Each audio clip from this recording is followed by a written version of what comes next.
पेश करते हैं हिमाचल प्रदेश की प्रमुख खबरें। भगवा रंग में रंगेंगे कांग्रेस के बागी व 3 निर्दलीय विधायक। कांग्रेस के 6 बागियों सहित तीनों निर्दलियों ने एक साथ एक ही परिवार में जाने का बनाया मन। भारतीय जनता पार्टी का दामन थामने की तैयारी। बागियों सहित 3 विधायक भी दिल्ली में मौजूद। पार्टी मुख्यालय से न्योता आने का इंतजार। दिल्ली से आ रही खबरों के अनुसार कांग्रेस के 6 बागी और 3 निर्दलीय सभी भारतीय जनता पार्टी को ज्वाइन करने के लिए तैयार हैं। उनके साथ भाजपा पार्टी के हिमाचल प्रदेश के प्रदेशाध्यक्ष डॉक्टर अजय बिंदल, पूर्व मंत्री एवं विधायक विक्रम ठाकुर, सुंदरनगर के विधायक राकेश जम्वाल दिल्ली में मौजूद हैं। और चर्चा ये है कि तीनों निर्दलीय विधायक और कांग्रेस के सभी 6 बागी यानी कि 9 के 9 नेता भारतीय जनता पार्टी में शामिल होने की पेशकश केंद्रीय हाईकमान को कर चुके हैं। और अब इंतजार है प्रधानमंत्री नरेंद्र मोदी और केंद्रीय गृह मंत्री अमित शाह से ग्रीन सिग्नल मिलने का। इनसे हरी झंडी मिलते ही ये सभी 9 नेता पार्टी मुख्यालय पहुंचेंगे और इनके साथ तीनों निर्दलीय विधायक भी मौजूद रहेंगे। यानी सभी 6 बागी कांग्रेस के और साथ में 3 निर्दलीय विधायक यहां पर सीधे भाजपा को ज्वाइन कर सकते हैं। लेकिन इससे पहले सभी 6 कांग्रेस अपनी पार्टी यानी कि मूल पार्टी कांग्रेस से त्याग पत्र देंगे। बताया यह भी जा रहा है इसके लिए त्याग पत्र लिखित रूप से तैयार कर लिए गए हैं। इतना ही नहीं, तीनों निर्दलीय विधायक जो कि नालागढ़, देरा और हमीरपुर सदर की सीट से जीत कर आए हैं, तीनों निर्दलीय विधायक भी अपना विधायक पद छोड़ सकते हैं। इस प्रकार की चर्चाएं दिल्ली से इस प्रकार की खबरें आ रही हैं कि तीनों विधायक अपना एमएलए का पद छोड़ने को तैयार है। खबर चौंकाने वाली जरूर है, लेकिन ये दावे किए जा रहे हैं कि तीनों निर्दलीय विधायक अपने एमएलए पद से इस्तीफा देने को तैयार हैं। और दिल्ली से छनकार आ रही खबरों के अनुसार इन सभी 9 नेताओं को एक साथ उन्होंने मन बनाया कि एक ही पार्टी, एक ही दल में रहेंगे और जाहिर तौर पर वो पार्टी अब भारतीय जनता पार्टी है। इसके चलते बागियों तथा निर्दलियों ने भाजपा को सीधी पेशकश की है कि हम जनमत के लिए तैयार हैं, जनता के दरबार में जाने को तैयार हैं, अपनी बात जनता के समक्ष रखेंगे। क्या कुछ हमारे साथ हुआ, हमने ऐसा क्यों किया, और अगर जनता चाहे तो दोबारा हमें चुनकर भेजे।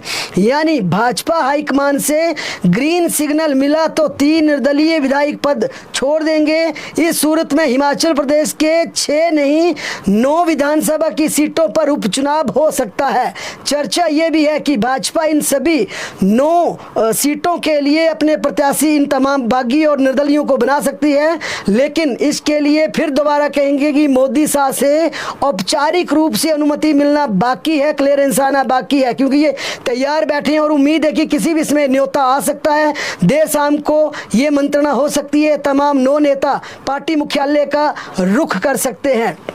लेकिन दिल्ली से आ रही खबरों के अनुसार इतना साफ है कि फैसला आज शाम या कल सुबह तक हो जाएगा, क्योंकि भाजपा पूरे कॉन्फिडेंस के साथ दावा कर रही है कि 6 बागी और निर्दलीय कल भगवा पटका पहनकर हिमाचल प्रदेश लौटेंगे, अपने विधानसभा चुनाव क्षेत्रों में डट जाएंगे, जनता से मिलेंगे।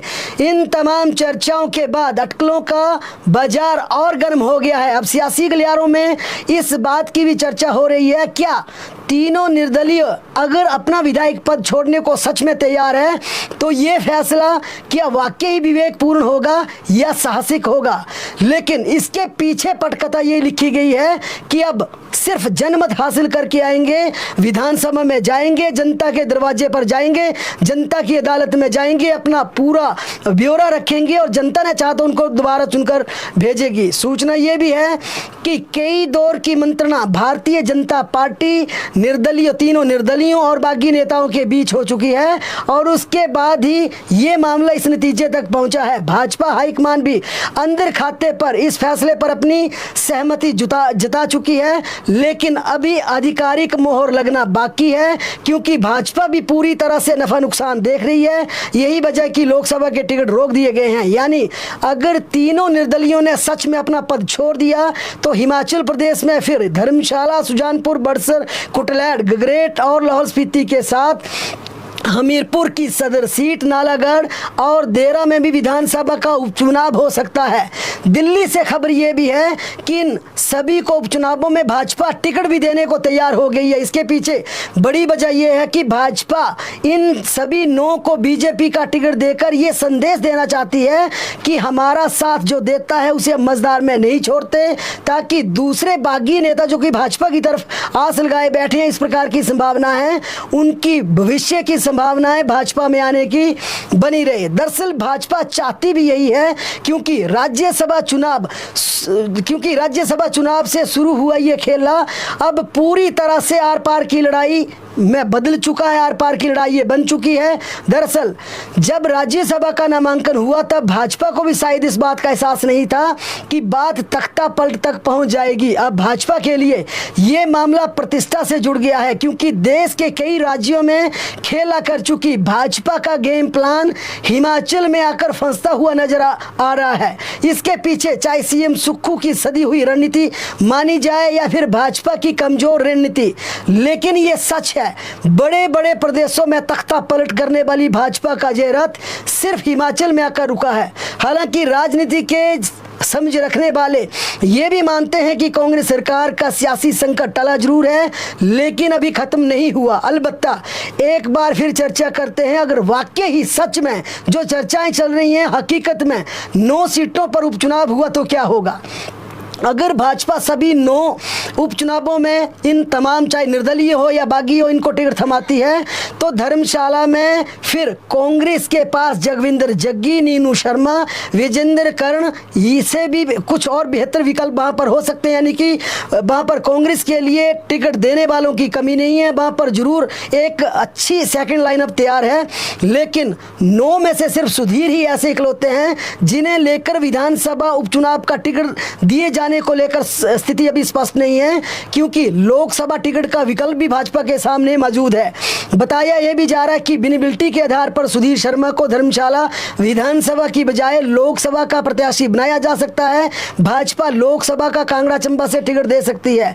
ऐसे में अगर सुधीर शर्मा को वाकई ही लोकसभा का टिकट दिया जाता है तो भाजपा के सामने धर्मशाला उपचुनाव के लिए सांसद किशन कपूर, जो पिछली बार 5.25 लाख मतों से जीते थे, किशन कपूर, पूर्व विधायक विशाल नहरिया, राकेश शर्मा, संजय शर्मा और राकेश चौधरी समेत सेकंड लाइनअप के कई विकल्प यहां पर खुले मौजूद जरूर हैं, कई विकल्प है खुले हैं उनके लिए, कई बेहतर नेताओं का आंकलन कर सकती है। सुजानपुर से बात की जाए, बागी राजेंद्र राणा को अगर भाजपा टिकट देती है तो कांग्रेस को इस सीट पर सीएम सुक्खू के नाम पर जीत हासिल करनी होगी। कांग्रेस का टिकट सुजानपुर में चाहे जिस मर्जी को मिले, लेकिन राणा का मुकाबला सीधा सीएम के चेहरे से होगा, क्योंकि जिस प्रकार से उनका सटा हुआ क्षेत्र नादौन है या हमीरपुर गृह जिला, या जिस प्रकार से 7 साल में सीएम सुक्खू ने अपना प्रभाव प्रदेश की राजनीति में छोड़ा है, फिर अगर राणा प्रत्याशी भाजपा के बनते हैं तो उनका मुकाबला मुख्यमंत्री के चेहरे से होगा। कमोबेश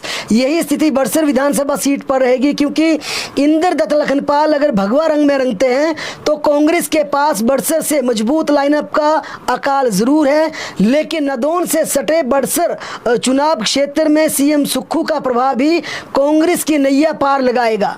संभावनाओं के आकाश में दिख रहे हमीरपुर सदर सीट का अगर चुनाव होता है, क्योंकि संभावनाओं का आकाश इसलिए है क्योंकि निर्दलीय हिमाचल प्रदेश में निर्दलीय विधायक अपना पद छोड़ सकते हैं, ये चर्चाएं हो रही हैं। वाकई अगर ऐसा होता है तो फिर हमीरपुर की सदर सीट से पूर्व विधायक कुलदीप पठानिया, डॉक्टर पुष्पेंद्र वर्मा समेत कई कांग्रेस के पास वहां पर सदर सीट में विकल्प होंगे, जिसमें सुनील बिट्टू भी है। लेकिन ताकती सीट पर भी सीएम सुक्खू को झोंकनी होगी। चर्चा यह भी है कि जीत हार की बाजी लगाने के लिए सीएम सुक्खू किसी एक सीट पर खुद उपचुनाव लड़ सकते हैं, क्योंकि मुख्यमंत्री चाहे जिस मर्जी सीट से चुनाव जीत कर आया हो, ऐसे विकल्प खुले रहते हैं कि सीएम कहीं भी दूसरी सीट से चुनाव लड़ सकते हैं, कोई भी नेता दूसरी सीट से चुनाव लड़ सकता है। लाहौल स्पीति की बात की जाए तो रवि ठाकुर के सामने अनुभव तथा कई युवा तर्क कांग्रेस के पास विकल्प मौजूद हैं, वहां पर कमी नहीं है। लंबी चौड़ी फेरिस्त लाहौल स्पीति में कांग्रेस के पास है। कई टिकट के दावेदार हैं। गगरेट में चैतन्य शर्मा के मुकाबले राकेश कालिया, देवेंद्र भुट्टो के सामने विवेक शर्मा तथा कांग्रेस के कई और दमदार चेहरे भी मौजूद हैं। देरा में होशियार सिंह के मुकाबले नरदेव कमर, जो कि संगठन की बैकबोन माने जाते हैं, सीएम सुक्खू के बेहद करीबी हैं, उन्हें चेयरमैन भी बनाया गया। इसके अलावा डॉक्टर राजेश शर्मा सहित कई और ऑप्शन भी वहां पर देरा में कांग्रेस के पास विकल्प खुली रहेंगी। नालागढ़ से भी अगर वाकई निर्दलीय विधायक ऐसा कदम उठाते हैं तो उनके सामने बाबा हरदीप एक बड़ा विकल्प है। लेकिन बड़ा सवाल यह है, क्या वाकई सभी 9 सीटों पर भाजपा अगर इस प्रकार का निर्णय लेती है? लेकिन ये तमाम अटकलें हैं कि निर्दलीय अपना पद छोड़ेंगे, इस प्रकार की बातें होंगी। लेकिन इसमें अब सवाल एक उठ रहा है कि वाकई 9 सीटों पर भाजपा अगर यहाँ पर निर्दलियों और बागियों को टिकट देती है तो भारतीय जनता पार्टी का अपना काडर, जो मूल भाजपा से ताल्लुक रखते हैं, जो लंबे समय से भाजपा के लिए कंट्रीब्यूट कर रहे हैं, पहली पंक्ति के दमदार नेताओं का क्या होगा? क्या वे चुप बैठे रहेंगे? क्योंकि सालों से पार्टी का झंडा उठाकर जिस प्रकार से, चाहे वो विद्यार्थी परिषद की बात हो, आरएसएस की बात हो, या लंबे समय से दशकों से भारतीय जनता पार्टी का संगठन उन्होंने खड़ा किया है, तो काडर से जुड़े इन कार्यकर्ताओं को, नेताओं को क्या वाकई भाजपा आसानी से मना लेगी? ऐसा ये कितना आसान होगा? क्या विद्रोह होगा या आसानी से शांत करवाया जाएगा? ये भविष्य के गर्भ में छुपा हुआ, क्योंकि चर्चा ये भी है कि इनमें से कुछ नेताओं को दिल्ली बुला भी लिया गया है और कई नेता ऐसे हैं, अगर वाकई इनको टिकट दिया जाता है तो कई ऐसे दमदार नेता हैं जिनका एक बड़ा वजूद है अपने चुनाव क्षेत्रों में, मंत्री पद है, उनका भविष्य की लंबी राजनीति है, लंबा कैरियर है, तो क्या वाकई यहाँ पर ये तमाम बातें मान जाएंगे? हालांकि फिर कहेंगे ये तमाम अटकलें हैं, आज देर शाम या कल सुबह तक स्पष्ट होगा, क्योंकि अभी तक निर्दलियों ने ना विधायक पद छोड़ा है और ना ही बागियों ने भाजपा का दामन थामा है। ऐसे में ये देखना बेहद दिलचस्प होगा कि आज दिल्ली में क्या फैसला होता है। अब लोकसभा चुनावों की बात की जाए तो कांग्रेस की प्रदेशाध्यक्ष प्रतिभा सिंह ने मंडी संसदीय सीट से लोकसभा चुनाव लड़ने से मना कर दिया। इस प्रकार की खबरें कल दिल्ली में जिस प्रकार की मीटिंग हुई उससे आई, और दिल्ली से शिमला पहुंची प्रतिभा सिंह ने भी कहा कि वह चुनाव लड़ने की स्थिति में इस समय नहीं है। उन्होंने कहा कि सिर्फ एमपी फंड बांटना ही चुनाव लड़ने का आधार नहीं है। हमारा कार्यकर्ता किस प्रकार से बेखड़ा हुआ, किस प्रकार की बातें रही। प्रतिभा सिंह ने यह भी कहा कि आज हम वर्कर्स को लेकर कितना कंट्रीब्यूट कर पाए, उनके लिए कितना काम किया, कार्यकर्ता कितना नजर आ रहे हैं। ये काफ़ी ऐसी बातें हैं जिस पर हमें फोकस करने की ज़रूरत है। उन्होंने ये भी कहा कि ये पार्टी के लिए अहम रोल है। इस समय जिस प्रकार से वे पार्टी की अध्यक्ष हैं, उसे वे महत्वपूर्ण दायित्व सौंपा गया है, पार्टी के लिए अहम रोल निभाते रहेंगे। कई बार सरकार को उन्होंने इस बारे में कहा भी। उन्होंने ये भी कहा कि मैं लगातार फील्ड में काम कर रही हूं, मुझे लगता है कि हमें इन हालातों में सफलता मिलेगी। जो भी प्रत्याशी होगा उसकी बैठक के बाद अब लोकसभा का फैसला कुछ समय के लिए जरूर टल गया है। हिमाचल प्रदेश में आज सीएम सुक्खू को ताकत देने के लिए कांग्रेस नेत्री प्रियंका गांधी शिमला पहुंची हैं। विधायकों से 1 to 1 बात करेंगी। सियासी संकट को सुलझाने में महत्वपूर्ण भूमिका पहले निभा चुकी है। आज चंडीगढ़ से सीएम सुक्खू के साथ शिमला पहुंची। अभी कुछ दिन तक प्रियंका गांधी शिमला में रुकेगी, हिमाचल प्रदेश की राजनीति पर नजर रखेगी। जिस प्रकार चुनावों के समय या जब हिमाचल प्रदेश में इस प्रकार का चुनाव होता था, आमतौर पर देखा जाता था अटल बिहारी वाजपेयी प्रीनी आते थे। प्रियंका गांधी भी उसी तरह से काम कर रही हैं। शिमला छरावड़ा में अपना घर है और यहाँ पर वे सीएम सुक्खू के साथ आई हैं। 1 to 1 विधायकों से मिलेंगी, जीत का मंत्र देंगी, लोकसभा चुनावों में मोदी सरकार के खिलाफ काम करने और साथ में उपचुनावों में जिस प्रकार से पार्टी के नेताओं ने बगावत की, पार्टी को गिराने के लिए जिस प्रकार से वोटिंग की, उसे लेकर तमाम तरह की टिप्स अपने विधायकों को देंगी, नेताओं को देंगी, ताकि लोकसभा में पूरी मजबूती से लड़ा जाए। उधर बागी नेता राजेंद्र राणा और सुधीर शर्मा को आज एक धमकी भरा पत्र सोशल मीडिया पर वायरल हुआ। राजेंद्र राणा के बेटे ने बाकायदा मीडिया को बयान देते हुए उसका खुलासा भी किया और इसमें कहा गया इन दोनों को सुधर जाने की उनको चेतावनी दी गई। कहा गया कि वे जिस प्रकार से पार्टी के खिलाफ काम कर रहे हैं, बयानबाजी कर रहे हैं, और उन्हें पत्र में, हालांकि ये पत्र किसने लिखा किसका अभी तक ये स्पष्ट नहीं हो पाया है, लेकिन इतना ज़रूर कहा जा रहा है कि इस पत्र में यह कहा कि सुधर जाएं, पार्टी के खिलाफ बयानबाजी ना करें और राजेंद्र राणा के बेटे ने यह भी कहा कि फ़ोन में धमकी भी मिली है। पत्र में राणा और सुधीर को लिखा गया कि राजेंद्र राणा तुम सुधर जाओ, सुधीर शर्मा तुम दूसरे विधायकों को उकसाना भड़काना तुरंत बंद कर दो। यानी कि यह भी माना जा रहा है कि इस पत्र के माध्यम से कुछ कार्यकर्ता अपनी बात भी रख रहे हैं। लेकिन इस पत्र को लेकर सुजानपुर थाना में शिकायत दर्ज की है, एफआईआर के लिए शिकायत दी गई है। अगली खबर का रुख करें तो हिमाचल प्रदेश में जिस प्रकार से लगातार सामने बातें आ रही हैं, हिमाचल प्रदेश में 500 रुपये महिलाओं को लेकर जिस प्रकार से ये बड़ा मुद्दा कांग्रेस और भाजपा के बीच बना हुआ, इस पर आयोग ने रिपोर्ट मांगी थी। आयोग ने सरकार से पूरा योजना का ब्यौरा मांगा था। विभाग ने कहा कि लाहौल स्पीति की महिलाओं को का रिपोर्ट में जिक्र किया गया है। भाजपा की शिकायत पर चुनाव आयोग का एक्शन है। योजना का पूरा लेखा जोखा सरकार ने आयोग को भेजा है। अब चुनाव आयोग आदेश पर फार्म भरे जाएंगे। पंचायत व तहसीलों के दफ्तर खाली महिलाएं लौट रही हैं क्योंकि इस पर रोक लगा दी गई है। आज कोटी रोपी के पास चलती कार में अचानक आग भड़क गई। मंडी पठानकोट राष्ट्रीय उच्च मार्ग पद्र के कोटा रोपी स्थित सदबाड़ी मोड़ के पास एक चलती कार में अचानक आग लगने से हादसा पेश आया। कार में सवार पर्यटक राजस्थान के जयपुर हिमाचल प्रदेश में घूमने आए थे। धर्मशाला से वापस कुल्लू मनाली की तरफ जा रहे थे। कार में सवार दोनों यात्री मुस्तैद से बाहर निकले, जबकि कार चंद मिनट में ही भयानक आग की लपटों से पूरी तरह जलकर राख हो गई। सूचना मिलते ही अग्निशमन विभाग का वाहन भी मौके पर पहुंचा, लेकिन तब तक कार पूरी तरह से राख के ढेर में तब्दील हो चुकी थी। ये घटना आज दोपहर 12 बजे के करीब की है।